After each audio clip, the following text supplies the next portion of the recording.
Hello and welcome to MMMcast or Cast. That was a good one. That was really good. Thank you guys so much for watching. We're going to be running about an hour and a half to 2 hours of Dungeons and Dragons 5th edition, going on a campaign that we've been running for over a year now, guys. Isn't that awesome? Yay. Over a year. That is really cool. My longest campaign. From that, we're going to jump in. Does anyone want to do my recap? What happened last round? Coulter. I'm down. So last time we finally made the jump from Langdon in our home country back to our actual home in Osran. Along the way there, we went through a little bit of pieces of the empire that we hadn't been experiencing before. Osran being a very prosperous and bustling place, where Langdon had a lot of poverty and a lot of unsafe areas that we weren't expecting within those Rakaran Empire borders. When we got back home, we kind of split up into our groups here. So we had some shopping and exploring the city and running into old flames with, now I'm back to wanting to see people's regular names, but with Paulina and Jake. While Rio went off to find his sort of unofficial mentor. He's my mentor now. He's going to be my mentor. Matherin and I went to my mentor, Wumford, to try and get help on what to do with the wish ring, as well as what to do with his situation. Wumford suggested that Matherin might actually find Dash where he had entered the world. So at the very end of the episode, Dash and Dream and Jake had all went out into, I'm so sorry, Jake, had all went out into the wilderness to start making the trek over there. I was going to be planning on making the wish situation happen. And we'd also found out about a threat that Wumford was aware of, where people that were both immune to and unable to use magic had begun assaulting the Rakaran Empire in different areas. And we had dealt with something very similar when we were out in Sutton, but we just saw it as a disease because that's how they had seen it. So we didn't think about the idea that it could be weaponized in any way or trying to do anything like that. So it's a threat that appeared on the horizon. Awesome. Fantastic. Yeah. So we will jump in with the party split. We have Dream, Kime, and Matherin going into the Tethid Woods to see if they can ascertain what happened or where Dash is. We have Gimble doing some more research and beginning to put together his wish that he wants to cast. And then we have Rook on his way to see Borgin, pseudo-mentor that he met once before. So we will come in on Gimble. Where are you studying?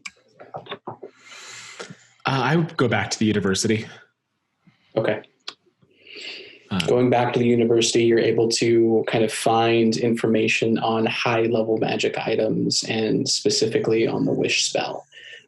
You raid multiple tales of the wish spell going awry, different wording that different wizards have experimented with, successful cases of the wish spell to try and emulate. A few things in the text itself, all of the wizards that cast this spell, some of which aren't able to cast it anymore, bid you be very specific with your wording, because you're leaving a lot up to chance. You're leaving a lot up to the weave to decide itself. So with that kind of rejuvenated and renewed knowledge, what are you doing? I would go to my father and mother in Penny's cottage to make sure that they're all right before I decide to move forward with this, to make sure that there's a body still there. You head to the cottage. You see your father, happy to see you, beckoning you in. He's taking tea right now with your mother in her room. She's laying still as can be as before. He has the tea kettle right next to her. a glass poised for her to drink as he's sipping, and he kind of brings up a chair for you. Please come join us. Have tea with us. How have you been, Gimble? Oh, good. I'm just so glad to see that you're both all right. We were gone for so long. I'm glad that Penny was an accommodating host. Oh, yeah, she hasn't been here much, but I mean, we want for nothing. And once your mother gets better, we're definitely going to rebuild the shop. So just a little while now, and she'll be up and at 'em again. Isn't that right, dear? As he kind of like looks over to her and nods. Just a little while longer.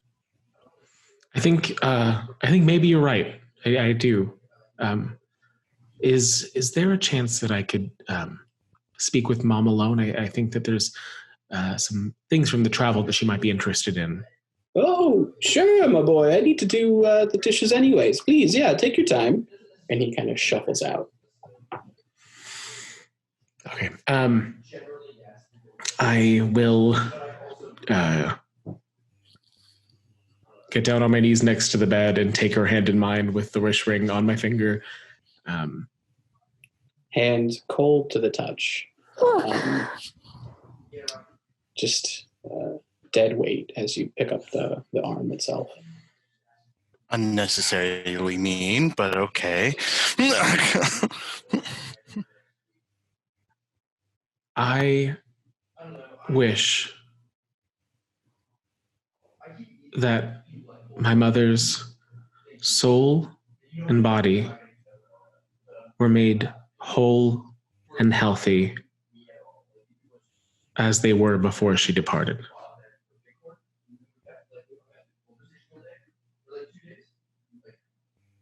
As you speak the words,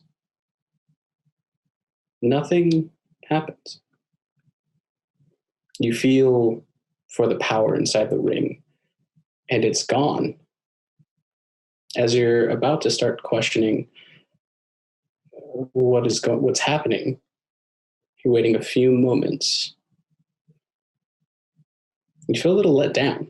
This is the most powerful spell known to this realm, and you kind of don't feel a change in yourself. As you get up from your knees and you begin to start to walk towards the door, towards your father, you feel energy, you feel power that stops you in your tracks. You feel a familiar hum of magical energy throughout your body from casting a spell, something you've done hundreds, thousands of times before.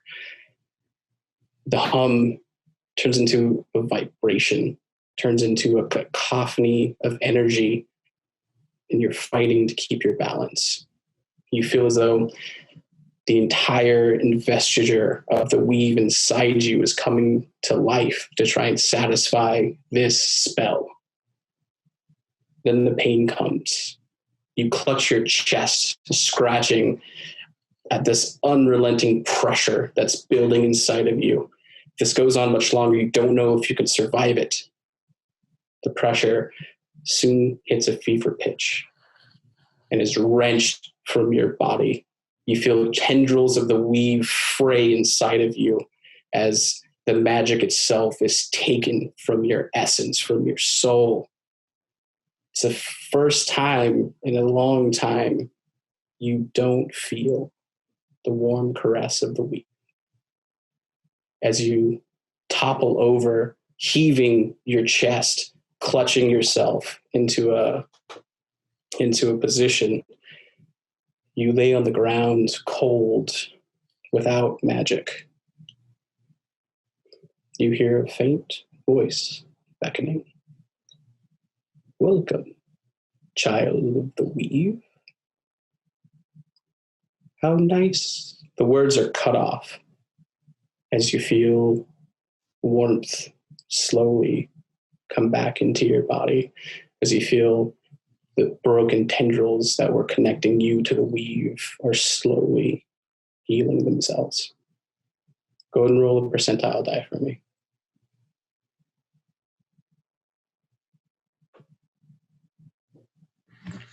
12. as you feel your essence, your magical energy come back, you get the distinct feeling that power, that essence of the spell is forever out of your grasp. You try to stand up. You push yourself up with your arms, but you stumble back. Your strength is now at a score of 3. And you kind of call out to your father, looking over to your mother's body, and there's nothing there. An empty bed.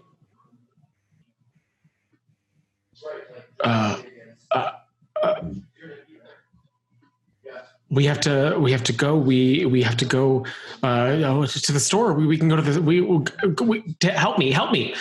And I'll grab his arm. Oh, well, of course. Did your mother go out for a walk? I think she must have just gone to check on the ruins. Like we should go. Yes, my boy. He kind of like takes your arm around him and picks you up as you both walk out of the Penny's house, walking towards the section of the city with the shop. As you get there, still legs like jello as you walk. He has to put most of your body weight on him. As you get to the store, make a perception check.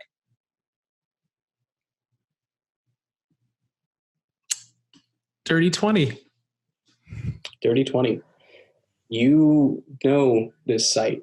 You've been here many, many times over the past few months, and nothing has changed. You don't see anybody. There's no change in the ruins of the walls or the stairs or the rooms. Everything is the same.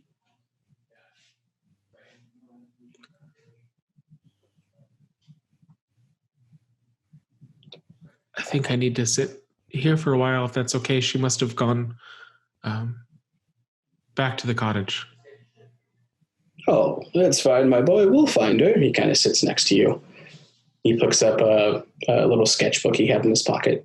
So yeah, I've been having some plans. If we buy the building next to us, we can expand the shop. And he kind of draws a little diagram of the old shop and one he wants to acquire, and a rough outline of where he wants the shop and the living quarters and where your room is, where their room's going to be, as he walks you through all of that for about 15 minutes. I think that's a great idea.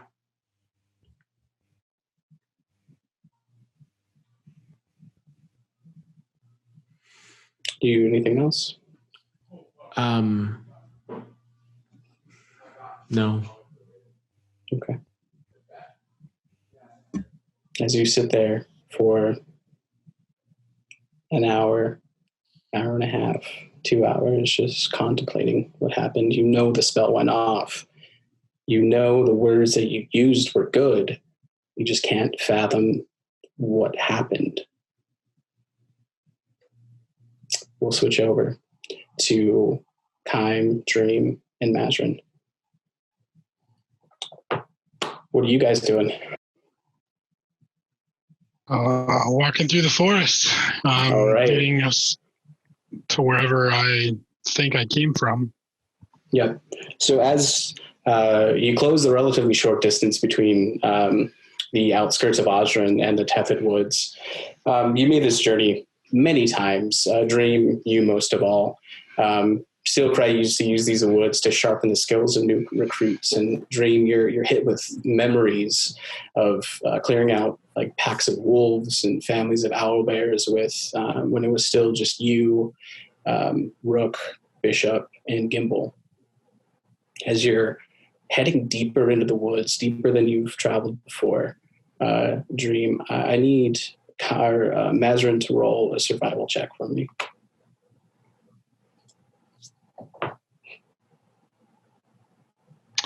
Survival? Yep. Come on.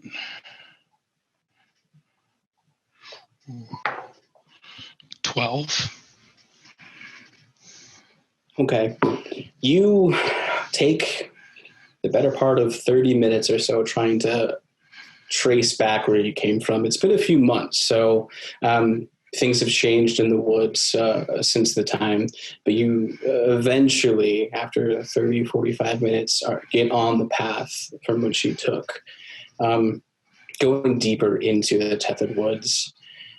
As you travel deeper, the woods, the sparsely separated trees give way to densely populated and packed clusters.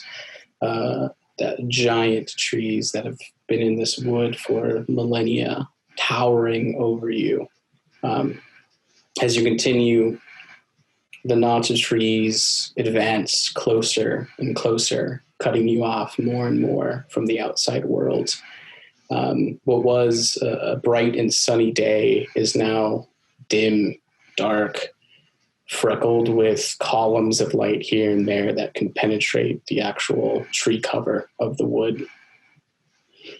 As you travel into further the wood, what was once before your pretty silent movements, cracking of leaves, kind of hopping over tree branches, there was a silence of nature. You know that birds and animals were steering clear of you, just because they understand that with any people coming into the woods, there's a sense of danger. As you go deeper into the woods, you hear the sounds of life around you erupt again. You hear chirping of birds, small animals skittering through the underbrush. Go ahead and make a perception check, all three of you.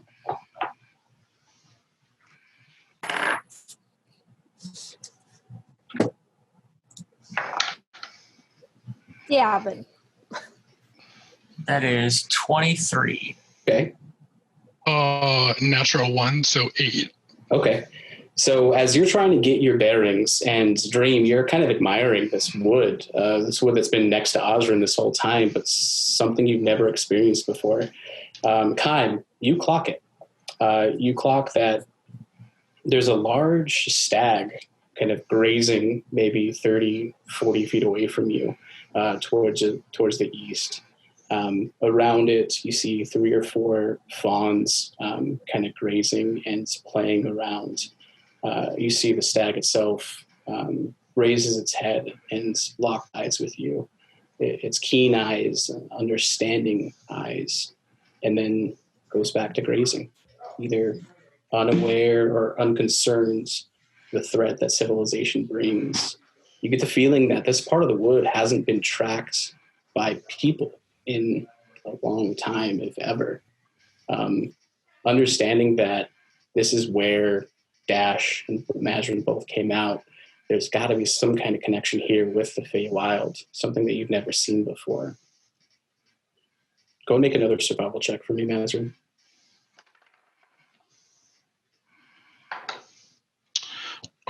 That's an 8. Today's not my day. As Kaim points out, the stag, just taken aback by the beauty of the situation, you lose your path. And you take maybe an hour or so to get back to it. So a few hours into your journey here, what was supposed to be a quick 2-hour jaunt is turning longer. You are able to identify the path and continue on it. What is everyone doing? Are you making conversation or just kind of eye on the prize going through? I think I would be just kind of enjoying myself, and probably what's going to feel the most like the hollow that I've really gotten to do with, besides being on the ocean itself. But I'm definitely just taking in the scenery and the forest, being so far disconnected from the civilization that I don't want to say gotten used to, but has seemed to have lost maybe a little bit of the spark it had before. So I'm just enjoying myself. Yeah, you remember why you love the Hollow. You remember the joy and the beauty of nature coming into this place. And you're appreciative that at least some place outside of the hollow has also not been touched by civilization. Dream, what are you doing? I'm probably just kind of enjoying the environment and maybe playing with Sunflower a little bit. Okay. And then Mazarin, as you're getting back on track towards the location from which you came, are you doing anything else special? No, probably just internally freaking out, wondering how this is going to go and if we're going to find anything, and if we do, where do I fit in from there?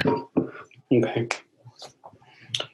You head deeper into the woods, another hour and a half long. I need everyone to make another perception check for me. 13. That one's an 8. I can do math. 18. 18, okay. You don't see anything outwardly aggressive at you. At this point, there's no clear-cut path. You are kind of going around these large trees, where before the trees would move for you, you are actually moving for nature as you're coming up to this place. Continuing deeper, you break the tree cover, and with your perception checks, you can see there's a clearing ahead of you, maybe 20 feet ahead or so, a clearing of no trees in the center, small wild grass coming up, wild flowers everywhere, ringed by a thick ring of trees. In front of you, maybe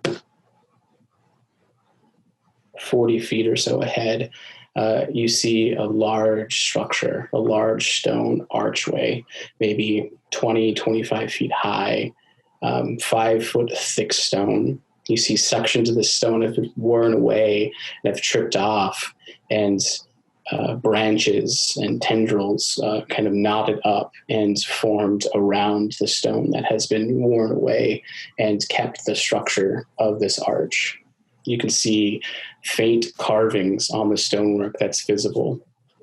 And Mazarin, you recognize this as a portal from which you were thrust from the Feywild on to do the bidding of the Archfey. One last perception check from all of you. I am immediately drawn to the arch. I warn you not to touch it or get too close. I got a 7 again. Kidding me? This dice needs to take a break. That one's a 19. Okay. I got an 11 again, so thank God, Jake.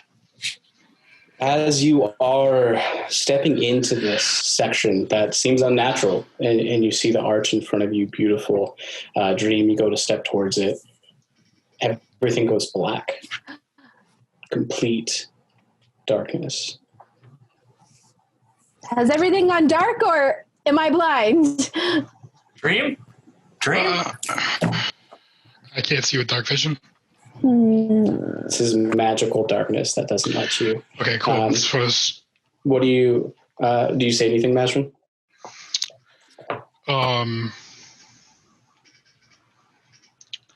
Probably in Elvish, I say, we're here as friends. You begin to speak. You say, we're here, and then everyone else hears a and then silence for a second. Mazarin? Once the darkness fades, you see creatures surrounding you. You see a form in front of Mazarin. Mazarin is stopped, still unmoving like a statue, as his form slowly disappears. Mazarin, after a few seconds, is gone. You hear the clang of a knife fall to the floor as this form in front of you, dark hood pulled down, once Mazrin leaves, there's a gust of wind that pops up, and the hood throws away from this figure's head, and you see the form of Dash standing in front of him, what was once wielding this knife that plunged into Mazrin. You see the look on his face of anguish turns to a wry smile and happiness. And you hear him say, "Kill the rest." Everyone roll initiative.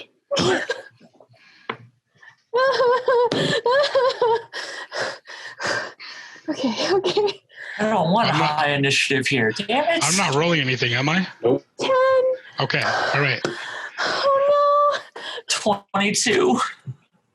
Dash, what? You said 22, Jake? Yeah. All right. As the scene unfolds, as Mazrin disappears and Dash is in front of him, Jake, you've never seen Dash before, but you see the similarities between him and Mazrin, but you feel a difference. These aren't the same people. As it's your turn. I think being confused, I'm just going to cast Earthbind on him.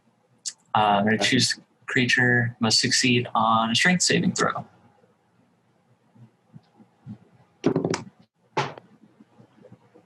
Okay, let me pull up Dash's character sheet.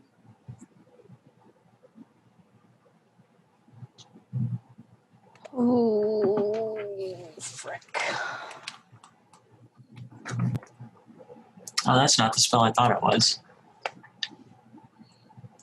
Well. All right, you said a strength save? Yes. However, I don't think Dash can fly, so that was my bad. Okay. You can do something else if you want. Yeah, let me... Oh, man. I'm wondering what to do in this instance. I've never seen... I assume it's Dash, but what do... Okay. He just told the others to kill us, so we can focus on Dash later. That's valid, That's actually. True.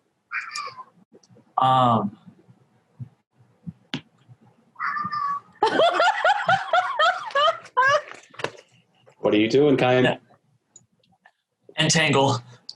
Same thing, strength save, but more along the lines of the goal I had in mind. Okay. Entangle, does that hit one person or in an arc?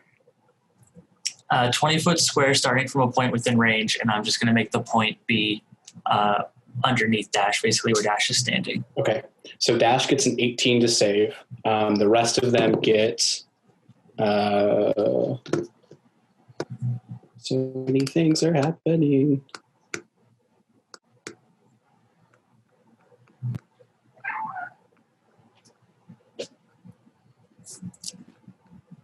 Sorry, I can't find my notes for these guys. No hurry. They get a 14 to save. The save was 14. So it doesn't affect any of them in the circle. Dang. Well, everybody saved.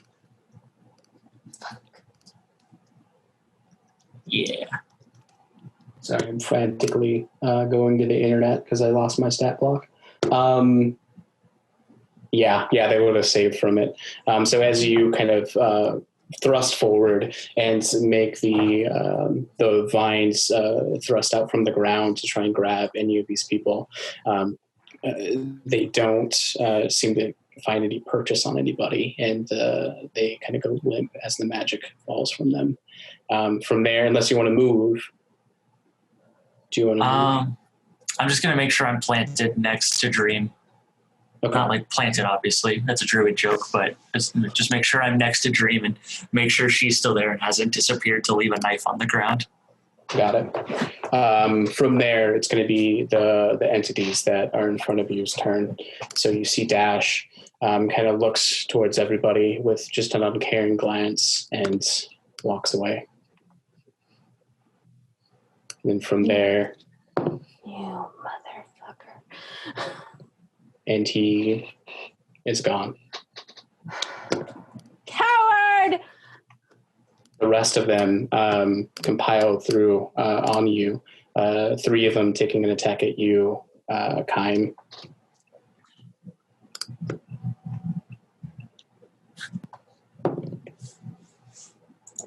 Does a 13 hit? 13.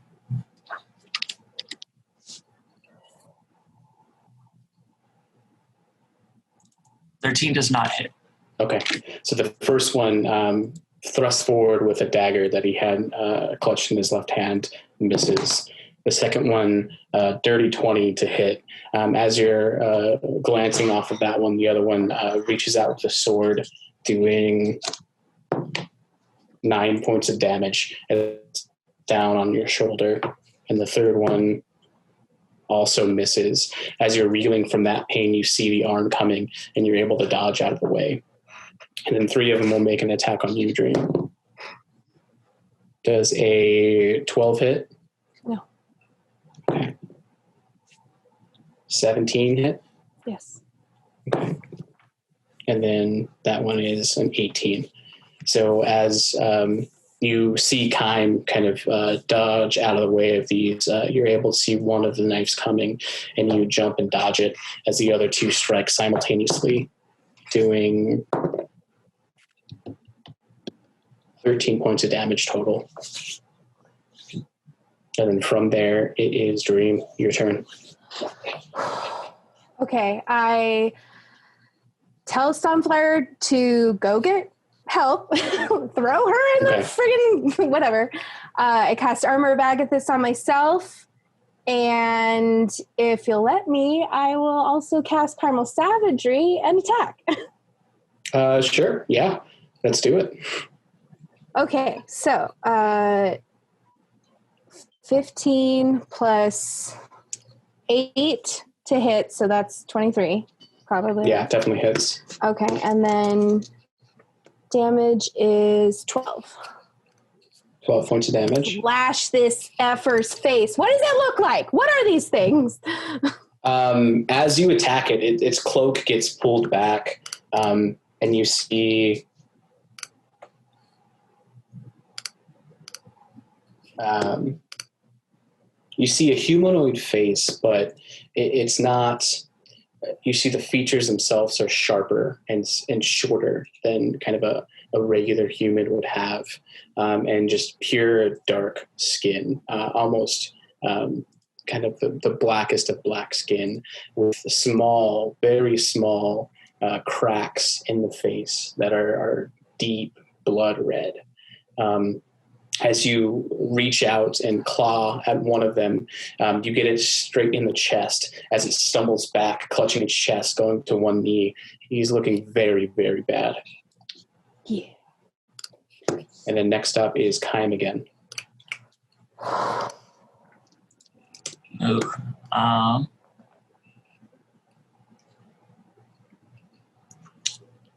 I'm going to cast Thunder Wave and just try to get everybody out and away from me, because I am very overwhelmed. It's also going to affect Dream. Yes. If you try to get everybody away. Yes. Unfortunately, I think Kaim is just going to be very overwhelmed and freaking out. Yeah. What's the save? The save is con save. They do not make it. Sweet. They're going to take 2d8 thunder damage. I got 15. Did I make it? That does make it. So they're going to take 9 damage. And that's all of them, all of the ones around you, right? Or is it everybody? It's everyone within a 15-foot radius. Dream, you're unfortunately going to take half of that, but you're not going to be pushed away from me. We'll just call it everyone takes it. I'm sorry, what was the damage again? 9.5. Okay. So is it 4 for rounding down? Yeah. As you hit the one that Dream attacked once before, you see as the concussion smacks it in the chest, it turns into smoke and puffs away, as the only thing that's left is the hood as it falls to the ground. Next up are these guys here. They are going to... Oh, they got pushed 5 feet away, right? Yes. Readjusting, these 2 are going to go on Dream, and 3 are going to come back onto you, since you're the one that did the damage last turn. So another 3 attacks on you, Kyle. That's a 15. Does the 15 hit? Yep. 15. And another 15. Mm-hmm. And then a 22. Oh, that one doesn't hit. Okay, perfect.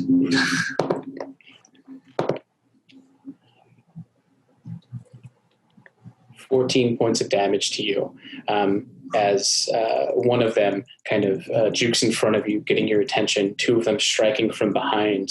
As you take the damage from the 2, another one pushes its dagger straight at your stomach, doing you damage. The other 2 are going to attack you, Dream. Oh, they should. Yeah. 22 to hit for the first one. Yeah. And then 19 to hit for the second. Yeah, but they both take 15 cold damage. Yep. So you take a total of 16 damage, as they both take 15 cold damage. As they stab into you, both of them simultaneously, one at your back, one at your chest. They stab in, they get purchase, and then your armor flares. And you see the cold run up their knives and into their hands. And once it gets up to their chest, they explode into a puff of smoke. Both of them beheld hoods laying on the ground. Total badass. Next. Dream, you're up next. Okay. Home girl. Okay, I'm sorry. I wasn't ready. I was like, I'm so tense right now. Okay. More tense. Okay, so we're going to do Shattering Ray. I'm going to do 1 for each left. And then have any of them taken damage? They've all 3 taken damage, yeah. Okay, so whoever's taken the least amount of damage gets 2 bolts. Okay, they've all taken equal amount of damage? Oh, freaking. They've all taken 9? Yeah. The middle one. The one right in front of, well, I guess they're all kind of right in front of him. But so this one here. This one here takes it? Okay. Yeah. Okay, so here we go. Here we go, dice. This is where we shine. Okay, first bolt is 16 plus 8.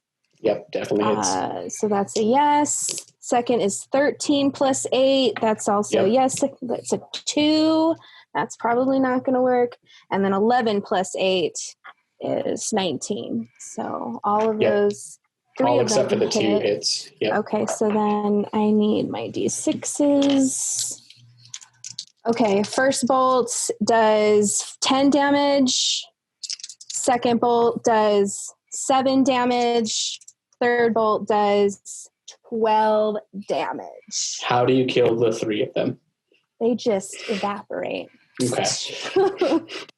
You cast your spell at them, and as it hits their form, they go to turn into the smoke again, but then the smoke itself freezes and evaporates, and their hoods fall to the ground. You are now out of initiative.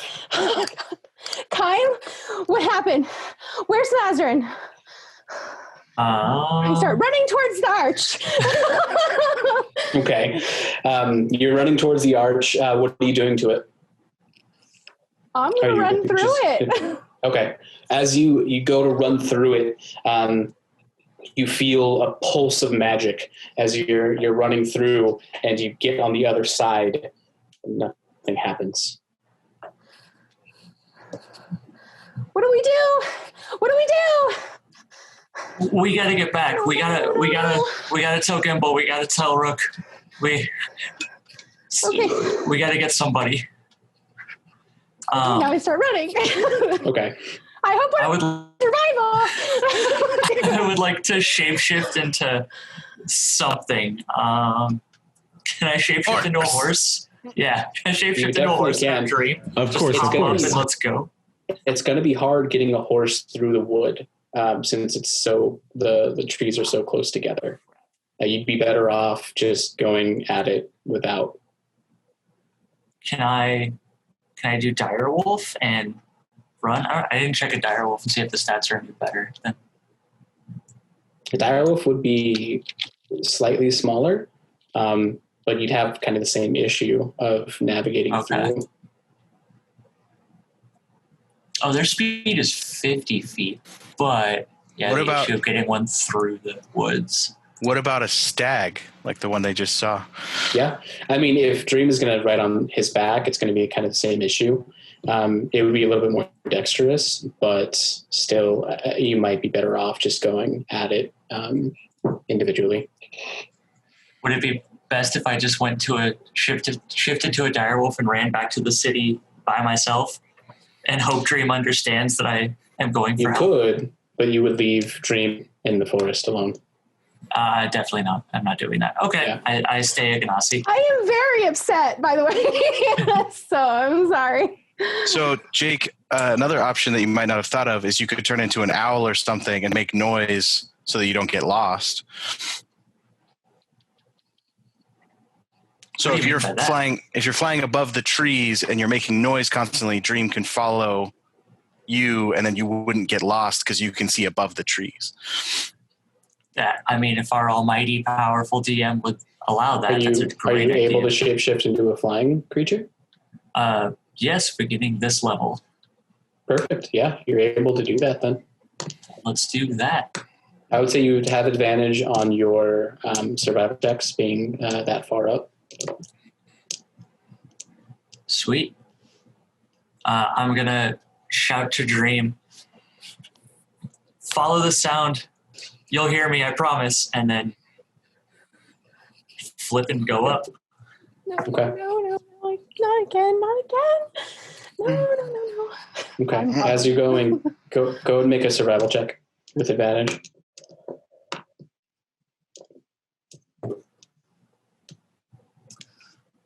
With advantage, that's 11. Okay. You're able to find a path coming back towards Osrin. As you get above the tree line, you see just tree in all directions, clustered very close together. You can't even see the city of Osrin or kind of the proper tethered wood that Dream is used to. But you get a good idea, a good feeling of where you guys came from, and you get a direction from that. So you start heading in that direction. We'll say an hour and a half or so on your travel. Dream, are you doing anything? Just running and crying. Okay. Go ahead and make another survival check with advantage.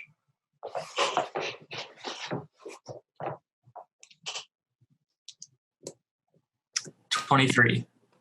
23, even better. You're able to, you find the spot where Mazrin at first got lost when you first entered the wood. You're able to surpass that and get a better bearing towards the tethered wood. It takes you another hour or so, and you are at the outskirts of where the tethered wood meets this break or this thinness of this plain in the Feywild. You're in familiar territory now, so it'll take you maybe another 30 minutes or so to get back to Steel Cry. As you guys head back, we'll pause. Rook, what are you doing? Oh, we don't have to do me. I'm good.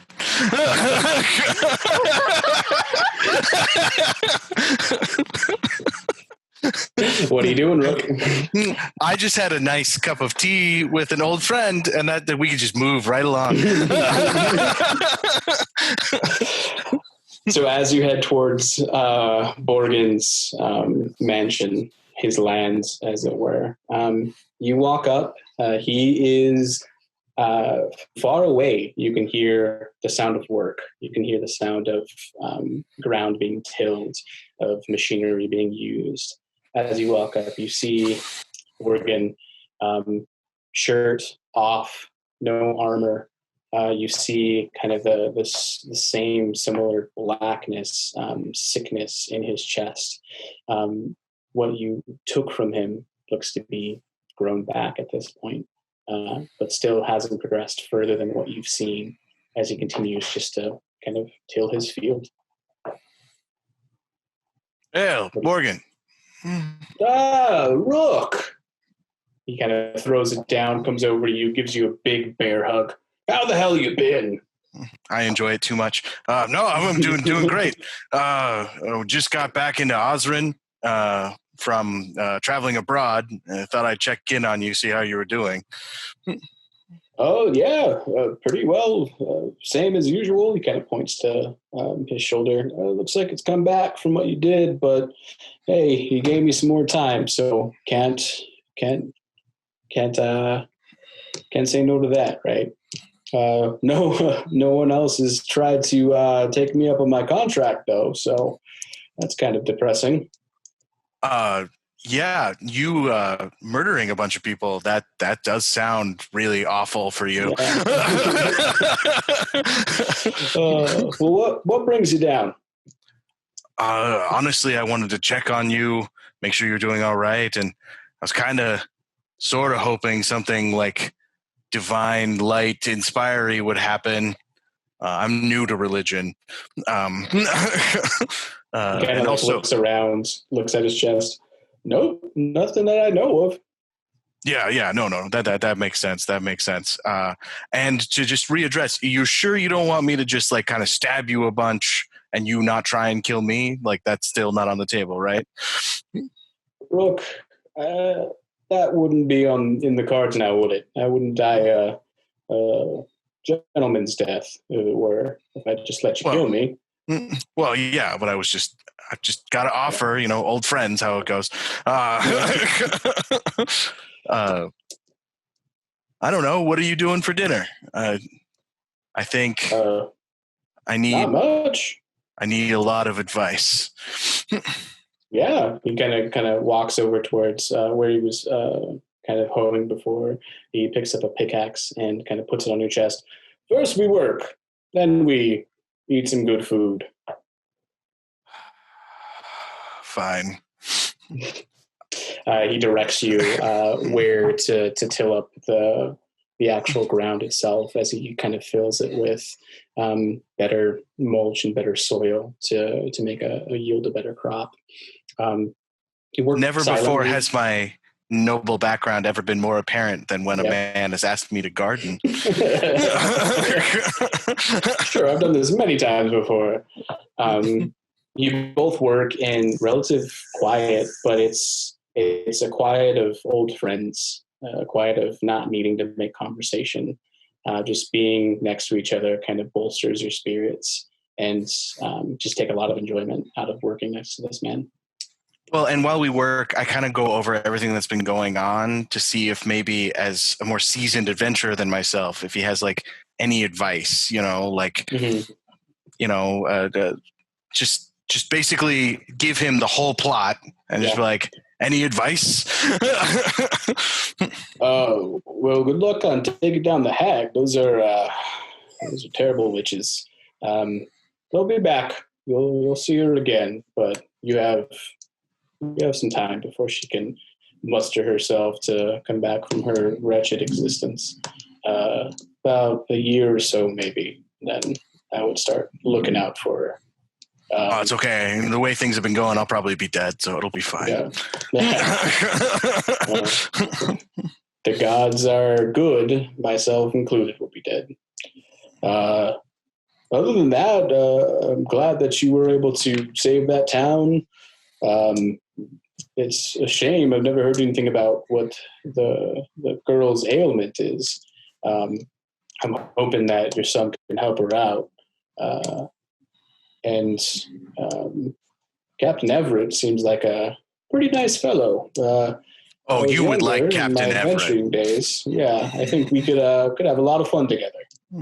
No, I definitely see you two getting along. Yeah, I don't read much, but I can appreciate that. Oh, don't worry. He would just tell you everything that goes on in the books. He has a very evocative way with words. That's amazing. But please, come in. Let's have some dinner. I can't stay too long. I promised a friend I would be there for something, but I was just hoping that you, with your years and years of experience over what I've been going through, I just thought maybe you would be able to, I don't know. It's just nice to talk to someone who isn't looking at me to try and figure stuff out or disappointed that I'm not better at all of this. All right, that'll come. But please, stay at least an hour. And I have some pretty good mead that I've been saving, so I'd like to share it with you. Oh, that's great. But if you just have water, I don't partake. Well, more for me. And then we have a nice dinner, and then nothing bad happens. You have a nice dinner. Kind of bland, not up to your standards. He serves you water. He kind of talks about some of his adventures in the past. Talks about his life growing up in Avant, then traveling all across the Zerkaran Empire, and finally settling down in Osran outside of the city. An hour passes, hour and a half. You're having a good time, but then eventually the meat is all drunk on his end. The food's all gone, and you pick up to take your leave. Would Sunflower have found him in there at all? Or we were gone for a really long time, so okay, never mind. Yeah, so because you guys took 2.5 hours to get there, so that would probably at the point that Rook is leaving now, you guys just getting there. Yeah. Forgot about that. Yeah. Forgot about my date, too. Yeah, true. As you pick up leave, are you doing anything from there? Unfortunately, I don't think I can stand to lose any more max health, or I would love to help him with that. But I guess I'll just head back to Steelcry. Okay. He gives you another bear hug. Says, "Good to see you. Please don't be a stranger. And when you get stronger, come back for a rematch." Yeah, that's the weirdest promise I've ever made. But I'll come back and kill you someday, buddy. If the gods allow it.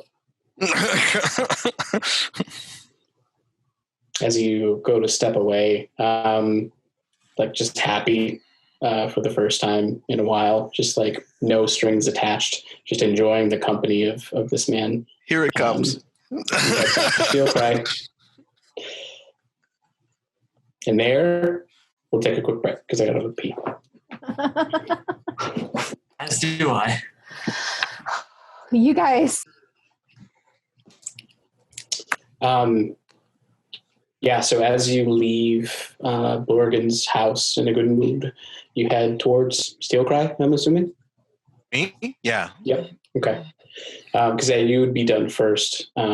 As you get back to Steelcry, you see Sven at the bar, kind of sitting with someone, laughing, having a good time, putting some drinks back. He kind of looks over to you. Rook, come, join us. Well, I already ate, but I'll that's enough. Come on. Kind of beckons you over. You see next to him like an 8-foot tall giant of a man, gray skin, black hair. He has a kind of a bigger beard with small gems inside of it. As he looks over to you, you see a bright green eyes. Meet my friend Theo from the south. He comes from near my homeland, at least. And Theo says, "Oh, what?" I'm immediately uncomfortable at how much larger you are than me as I give him a warrior handshake. He's not normal people like tall like this here. I feel like you've walked through Osran and you know that that's a little bit of a... I can't think of any other word other than flex. Stretch. Oh no, I run straight from teleportation circle to Steel Cry, and not Dali. Or Dilly, it seems. Rook. What's his Dilly? Don't worry about it. I'm being funny because I'm uncomfortable. Well, nice to meet you, Rook. Rook, meet your newest member. He's joining the group, and no one else to put him. So, good thing though, he's a B rank, so you guys can take on better contracts. Oh, yeah, that's great. Have you seen Gimble, Sen? Not since y'all left a few hours ago. No. Well, he was supposed to meet me here so we could go see his mother. I haven't seen him. Oh. And Mazrin and them haven't gotten back yet? Nope, you're the first I've seen. Right. Theo, was it? Yes. All right. Well, let's go out into the training yard and you show me what you can do. Okay, bud? Okay. Okay. You guys head out to the training yard. I do take out my sending orb and kind of send everyone in the party who's within range, like, hey, just checking in, making sure everyone's okay. Gimble, you'd hear this.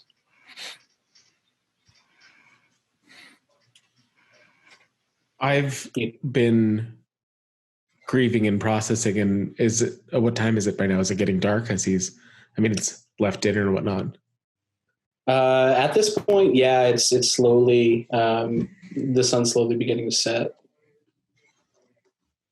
Can I roll Arcana to try and figure out what I did wrong? Because I feel like I've just been spending the last couple hours sitting here between listening to my dad, what his plans are for the future, but also just trying to figure out what the heck went wrong with what I said.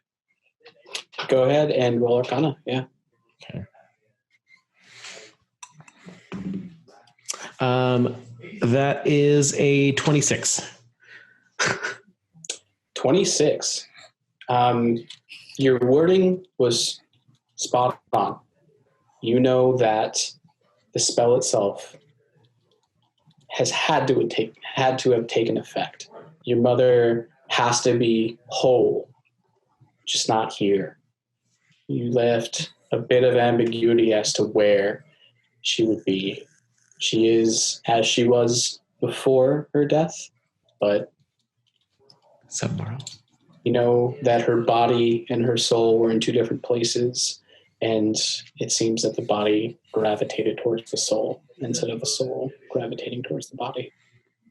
As soon as that hits me, I'm just going to jump up and interrupt my dad mid-sentence. I'm so sorry, I have to go. But you know how to get home? Yes, you're fine. I think Mom's going to be gone for a while. Just heads up. I just don't be worried about her. Okay. I'll just wait. I'll wait at Penny's for her then. I think that would be best. Tink you. And I'll just give him a big hug, real tight. Yeah. And he kind of kisses you on the forehead. Even though we're the same height. Yeah. He tippy toes, kisses you on the forehead. I am going to cast Fly and get back to Steel Cry as fast as I can. Okay. At Steel Cry, as you guys are both poised 10 feet apart, we have Theo, your weapon drawn, your shield up, Rook in a stance of aggression. You hear the familiar sound of Sunflower squawking, coming towards you. Oh, hang on. This is my daughter's pet. Hey, little buddy. Frantic. You've never seen Sunflower this worried. She kind of tugs on your coat and pulls you towards the woods. Okay, we can go. I send another message like, "Hey, Gimble, I think Dream is in danger. I'm taking the new member and going after her." As you say this, as the message ends, Gimble lands right next to you. Oh, Where do you think perfect. she could be? I mean, they were going to the woods, and Sunflower seems to know the way, so I guess we'll follow Sunflower. Okay, that's perfect. I have news. Let's just go. If she's in trouble, we should go right now. What's the news? I'm like running. What's the news? I'll cast fly on him too. Okay. As long as I'm within my range still. Are you casting fly on Theo? Oh shoot! Oh, yes. Gimble. This is Theo. He's our new recruit. Hello. Mechanically, I don't know if I can make that work. Yes, I will cast fly on both of them. Sure. Okay, we'll say for story purposes, all three of you are flying. It lasts 10 minutes to cast. Directing you. Okay. So I will so I would say you're able to get to the wood with no problem, but after you hit the entrance to Tethid Wood, the spell ends, and you open it the rest of the way. Okay, now what? So I'm sending out more sending, trying to get in contact with either Kime or Dream as soon as we get in with range of them, which I believe we decided was 5 miles. Sunflower, where do we go? Still out of range, still have no pings back. Sunflower, knowing the way, kind of directs you towards it. Dream, go ahead and roll a survival check for Sunflower. Also, Hank had his hand raised. Can I add my bonus to it, or? Yeah, sure. Straight roll. Yeah, it's only a +1, so it's 7. Oh no! So Sunflower directs you into a direction, going deeper into the woods, and kind of a haphazard direction. I mean, she kind of turns left, turns right at different trees, and then heads straight down. Hey, Mark. Yeah. Can I just roll survival to just track them the old-fashioned way? Sure, go ahead and roll survival. That's a 19. 19. As she's taking you on this like roundabout way on the outskirts of the Tethid Woods, you come across 3 distinct tracks that you clock immediately as your daughter. And you're able to right yourself and kind of continue on that way. Theo, did you have a question? No, I had something that I was going to use to help us, but if that... No, go ahead, because you'll need it, probably. I'd like to use Speech of Beast and Leaf. Ooh. Okay. And so I have the ability to communicate in a limited manner with beasts and plants. They can understand the meaning of your words, though you have no special ability to understand them in return. You have advantage on all charisma checks you make to influence them. So they can understand you, but you can't understand them. So I would like to ask them, lethal plants, please help us to find lost friends of these people I travel with. So Theo, I don't know about your homeland, but in Osran, plants don't talk. And I'm hoping that they're going to like turn their leaves in whatever direction. I'll say to Theo, look at the tracks, these ones. As you say that, Rook, you see all of the plants congeal together and give you a direction in which to go into the woods.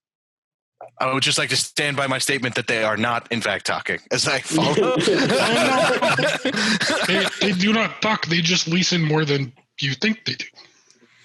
Yeah. Oh, my God. First Theo, blue boy. Gimble, nice to meet you. I'm so sorry that we didn't get to actually get a proper introduction earlier as we're running through the forest. Thank you for being comfortable with me casting Fly on you as we came to this point. Clearly, we're in a bit of a pickle, and I really do appreciate your assistance.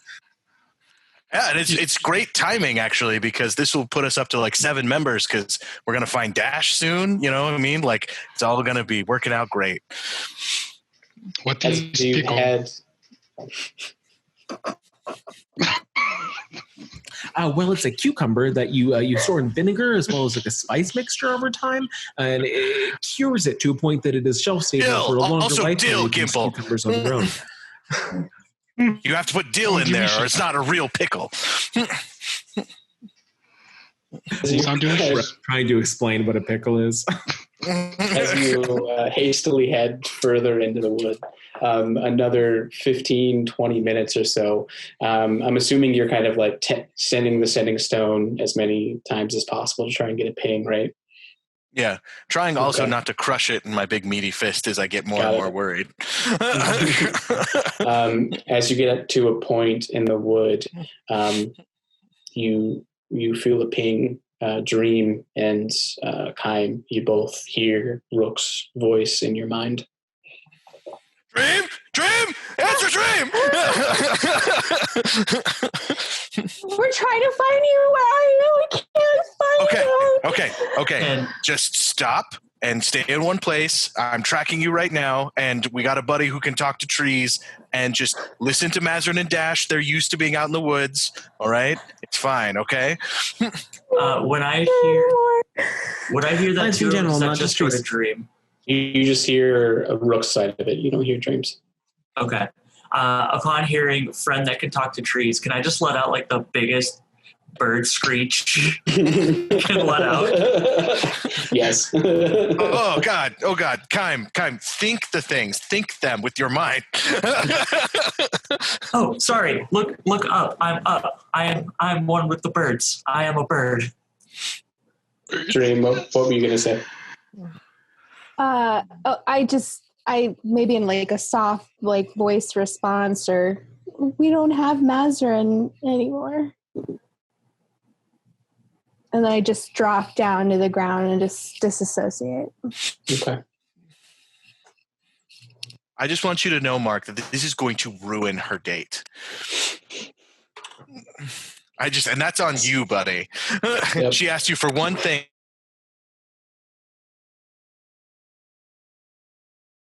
The survival roll, whoever has the best survival with advantage.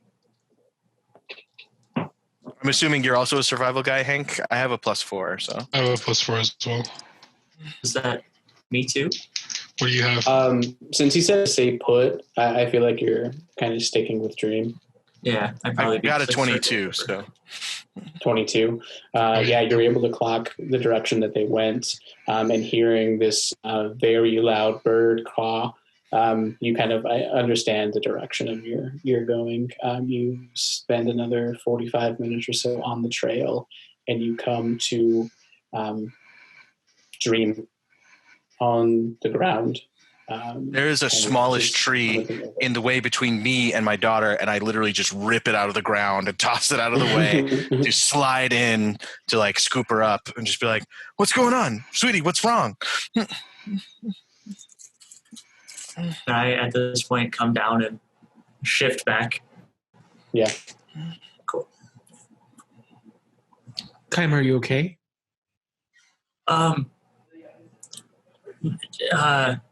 Mazarin disappeared, and then he came back, but he looked different.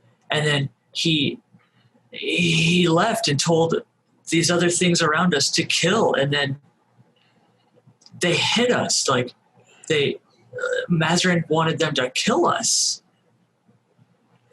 Mark, does Helena or does Dream have any visible wounds? Because I know you're not at full HP, right? Sure. Yeah. So I lay on hands her for 15 and then grab Kaim by the front of his clothes and be like, "Why didn't you heal her?" We took off. We took off. We needed to get back. I toss him away from him and pick up Dream and just immediately start heading back to Osrin. I will walk over and help Kaim up. I'm so sorry. I don't know what happened, but I'm sure that whatever you did was right. I don't understand exactly where either of them are, but it sounds like there was a little bit of a complication from the other side, and that's not your fault. Yeah. he didn't look right when he came back, and then he's gone. He ran. We should get out of here. Oh, okay. Theo? Yes. Do you have any ability to heal? Oh, yes. I Could you walk over to Kime, say, is okay? I touch. Sure. Don't be rough. I gently place my giant hand on your shoulder and miss for something, and the symbol on my shield glows, and I'll heal you for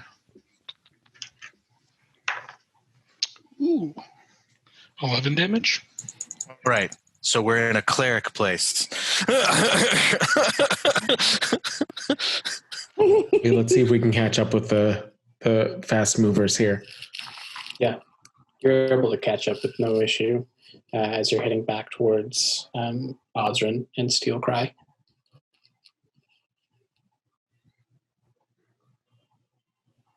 This strange group you travel with.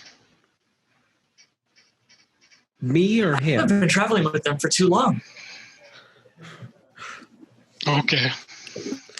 Yeah, that was probably the Kime, because he seems like the outcast of the group right now. Like, Brooks just threw him. No one else really acknowledged him except Gimble, so. So Theo, what brings To be you fair. to town? We've got an hour walk back. I'm going to be polite. Gimble, I came to town with you. Remember, we were on the boat for Theo, a long as a time. Kime, I know how you got here, bud. I'm just a large man. I am friends with Sven's family. He comes from country I come from Bravo. Okay. I'm familiar with the he- location of it, but I'm not very familiar with that. I didn't realize that Sven was from Bravo.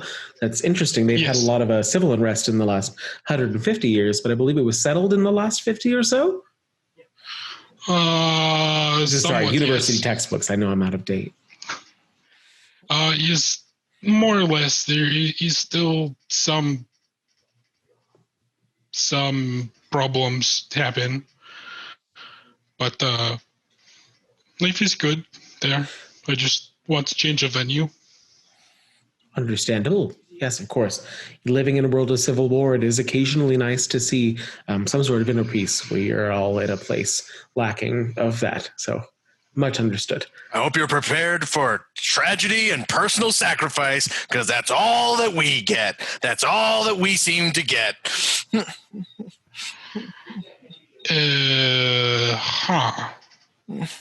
It's Hold fine. on. He's You just say very upset right now, Osrin? but we will get to a point of stasis. You say Osrin peaceful country? Very, yes. Generally, yes. Oh, yes. It's very prosperous. Lots of business opportunities. If you're interested in adventuring guild, then we could be, happy to assist you in trying to find a good party. We are a little bit sidetracked right now, but is why I come here. I am good enough. Yeah, Gimble. Sven assigned him to us. He's our responsibility now. He's a B rank, so now we can take on B ranks. Are you okay with not making money for long periods of time?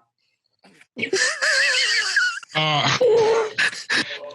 you financially self-sufficient? I learned what this was a little bit ago. Yes.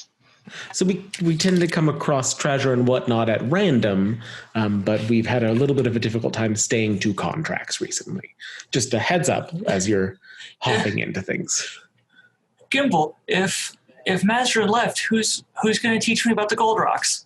Man, we'll find Mazrin. We just want to get to a safe place before we can assess the situation. Assess the situation. That's what matters. New rule of adventuring, number 876. We will never speak of Mazrin or Dash ever again. We're going to make that 70. I think at that point, hearing that, I would slow down and really start to be really sad. I don't know what's going on with them, but one of them fucking betrayed us and put my daughter into what seems to be some kind of emotional coma. And that's just, I'm just done. I'm just done. I just had a conversation with the guy. We needed to shed what needed to be shed. And we will assess the damage of that when we're in a safe place. I put down Dream and I turn on Gimble and like, also, I'm deeply and madly in love with you and you refuse to acknowledge it. And I'm just fed up with it. You know, I'm just fed up with all of this. You know, like we come back to Osrin. It's supposed to be a happy day. Obviously, everything's gone wrong. And Mazrin is gone somehow. No one's explained that to me. And Dash is evil and stabbing people and trying to kill my daughter, even though they were the closest people. Dash was closest with my daughter. You know what I mean? Like to the point where I was uncomfortable about it. And, you know, and he just kind of loses steam and just kind of slumps on the ground next to his daughter. I will cast tensors underneath both Dream and Rook, and we will continue towards town. Underneath my breath in Primordial, I mutter, "What the hell have I gotten into?" It's a bad day to meet Rook, that's for sure. Can I, seeing Rook collapse to his mighty knees and just run out of gas like that, can I cast Druidcraft and just kind of make some flowers blossom between him and Dream? Yeah. I want to do that. Some pinks and some yellows, one to match Sunflower. As you're slipping down, considering everything that's happened, you see a line of flowers popping up between you and your daughter. I'm sorry, Rook. I'm sorry, Dream. I want to help, but I'm still learning how. I'll make sure that the disc picks up both. The flowers as well, I mean. You were a dependable companion. Should have been there. I'm sorry, Dream. It was Dash. Dash told them to kill us.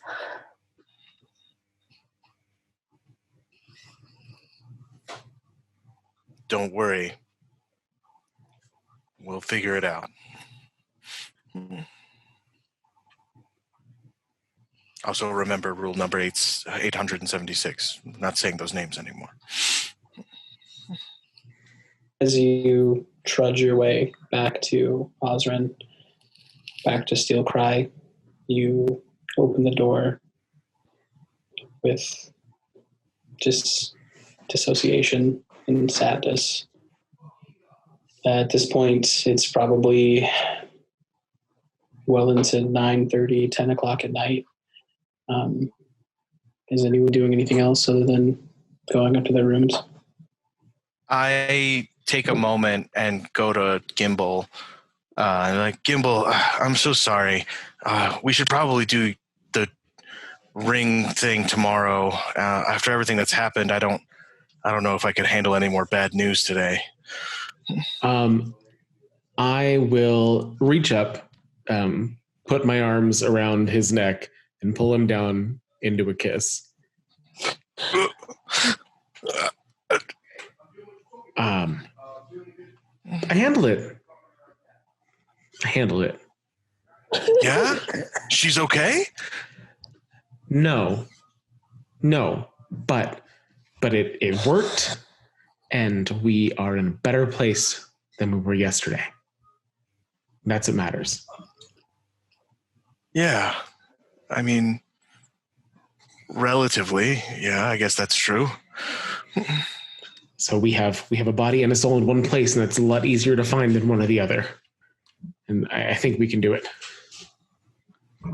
I need you to explain this to me in a rookie kind of way, but I'm glad that you're okay with it. Yeah, for sure. Do we need to contact Mumford or Penny? Yes. I think that we do need to we do need to. And then just kind of the weight of everything that happened and the adrenaline wearing off really just starts to melt. And we do need to contract Mumford because we might actually be able to use more physical magic than we were prior, because the way that we were working on. I scoop him up. I scoop him up and do like one of those like romantic kind of like dip kisses, which is weird because it's just me because he's fully off of the ground. And I just go, well, Mumford will be there tomorrow. I think we all will be. Yeah.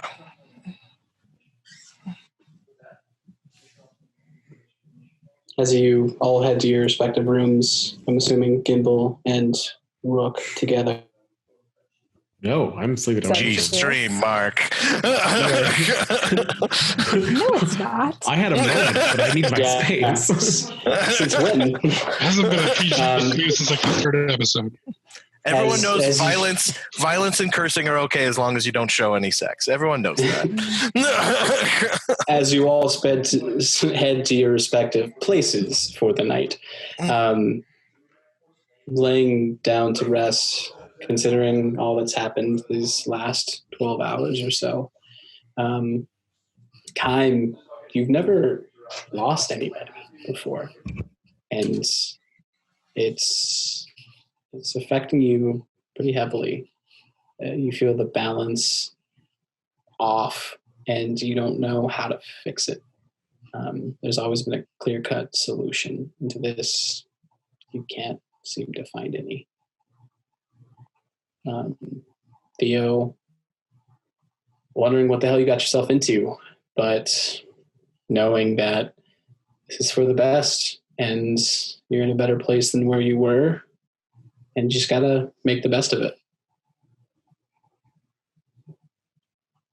Anyone else doing anything for the night? No, I need us to get to the after party immediately. Okay. So from there, okay. What's the after party, you ask? So as you guys all lay down in your respective beds, considering what happened, that's where we're going to end tonight. Thank you guys so much for watching. We will be doing an after party, which is what, Jake? It is our, I think we said Patreon only exclusive, where we talk behind the game, behind the scenes. We get a peek behind the DM screen, and we get to just kind of talk out of character about characters and about what happened. And you can tune into that soon. Eventually. It feels like you should have said eventually there, yeah. I know. I had to leave it on a cliff note. Either way, guys, thank you so much for watching this video. Please, if you like it, please hit the like button. Subscribe to us if you aren't already. We have a ton of other really cool content. We have some one-off videos explaining Chronicles of Darkness, which is a really cool system, as well as the new Icewind Dale Rime of the Frost Maiden campaign that we're running live, hopefully sometime soon, as well as kind of spoilers behind the DM screen secrets. If you like it, please follow us and watch our other stuff, and we will come up with a tagline eventually. Eventually.